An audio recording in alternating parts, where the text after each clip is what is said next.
Hey guys, this is Dave from Vanguard. Been taking a little break, maybe a month or so, but I'm finally back with a rant discussion. And as you know, rant are something I usually don't like to do, but stuff happens. And I guess one of this topic is probably the reason why I took a break, and of course, all my endless matchups against Envel.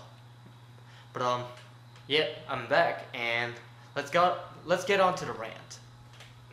Alright, first I'll be reviewing or ranting about rule sharking, because honestly, I don't think it's that big, but I still do have some problems with rule sharking, so let's get on with it. Rule sharking is something I don't really get upset with, but I do get upset on just casual and local play.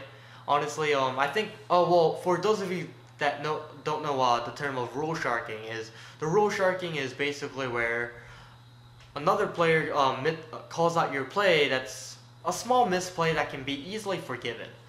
And I've seen a lot of people that do rule sharking. Honestly, I'm usually fine with rule sharking because I barely make small misplays, but maybe like if it's cross ride or like a 12k attacker or something. Usually those are my few rule sharks I get, but I usually just go with it. I mean, hey, I made a misplay, sure. But for some people it's really upsetting because they're really new to the game and people are just trying to crush them because they want to win. And honestly, if it's a small misplay, especially against like these new players, I think it can be easily forgiven, but people don't just want to win. I mean, I'm not saying it's a bad thing, but win against like a very new player, that you have an advantage over already, having all the experience on the game already. So I mean, honestly, I don't know if you really need that rule sharking to win against new players. And that's probably one of the things I was really upset about these rule sharkings.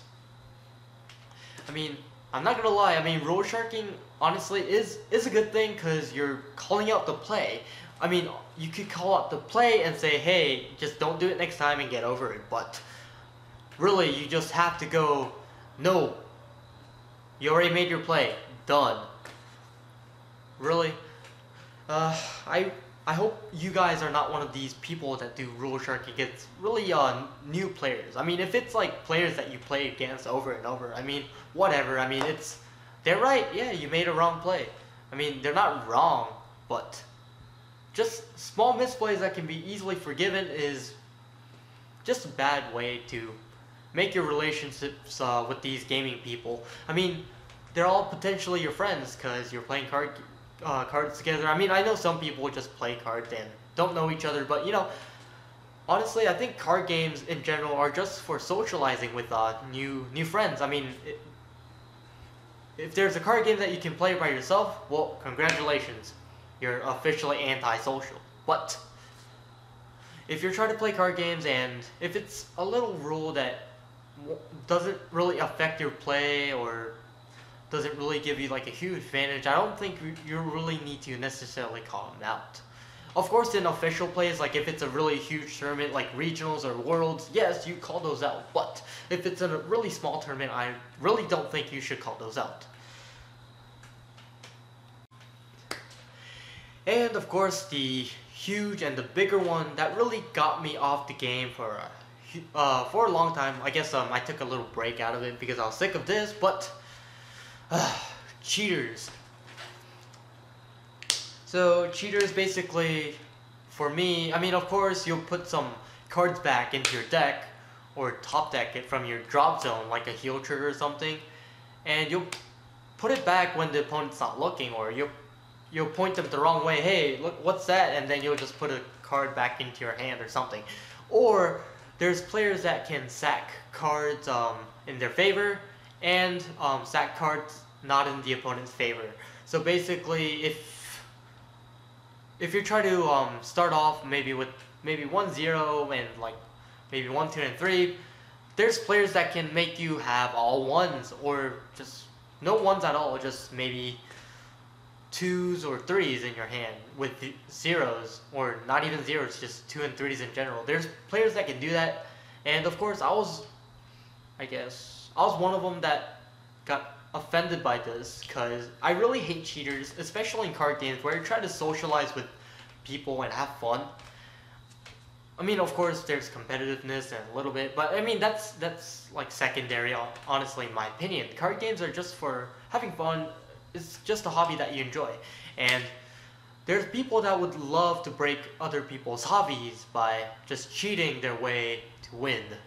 Because they want to win. I guess they're just sore losers that can't win without cheating. But in my case, I played against this player that cheated apparently, and I'll be matched with them. I'll be paired up with them every time I get played in that locals. It was really annoying because I knew he was cheating, but I couldn't point out exactly what he was cheating. I know how, but if you don't have exact evidence, I don't think you're allowed to call that the opponent's cheating. You can have the judge watch, but I'm pretty sure he's not even going to catch it anyways. So I mean, I just didn't call it out. Basically, I was great stock, like 2 games because I lost 2 in a row. Or I would not hit a single trigger, and the opponent will hit all the triggers that he needs, like draw triggers, crits, like at the right time. I don't know how he does it, but people do it. And of course, preventing this is, of course, just shuffling your deck, not cutting the deck, but just shuffling when you feel like the opponent's cheating, but you don't know what to do. Just make sure you shuffle your deck back also, so the opponent doesn't sack your deck as a bad way. So make sure you guys, if you guys know that the opponent's cheating, make sure you guys call out a judge, and make sure you shuffle your deck so the opponent can't cheat, and then shuffle yours. If they have a problem, make sure you call out a judge and say, hey, I think he's cheating, so I'm just shuffling my deck back. So make sure you point out those. For those of you that want to prevent cheating, which I really want to prevent this, but honestly, for me, I really want the player to realize himself what satisfaction he has from cheating. It's a card game that you get sacked anyways, but do you really want to cheat your way to win? Of course, there is a little skill involved, but honestly, cheating is just not really, I can't really call it skills. It's like you're trying to cheat your way up in the world, which if you live in the world, nothing's easy to get. And honestly, I think games should be the same thing. But if you're one of these cheaters that are watching my channel, I think that you guys should not cheat and just try to win with your skills. And if you can't do it, I mean, just try to learn and ask people for more strategies and try different decks that fit you better, is how I should say that you can try to win. Or try to get a better deck, at least. Something that will top consistently. Hope you guys do like my rant. It was a little, I guess a little long because I had 2 topics in one video, but these were 2 things I did want to put together in one video, and I think these are honestly one of the problems that do cause in every card game, not just Vanguard, Buddy Fight, or the games I play. I think it's just in every card game in general. But make sure you guys, if you guys like the video, make sure you guys comment, rate, subscribe down below, and subscribe up there. I do apologize that I've been out of not filming too much, just matches and decks, deck profiles, which I mean other channels do, but honestly I think my channel should be more based off for entertainment, which I will do more videos in the future. I am sorry for the long break, but I am back officially, so stay tuned on more videos, deck discussions, and skits, and funny videos, and Vanguard videos. So, like always, let's try a new one. It's kind of lame. Who am I? I am Vanguard! Make sure you guys watch one of my previous videos on the left and the right, and of course, subscribe to I Am Vanguard. Thanks for watching, guys. And let's get started with the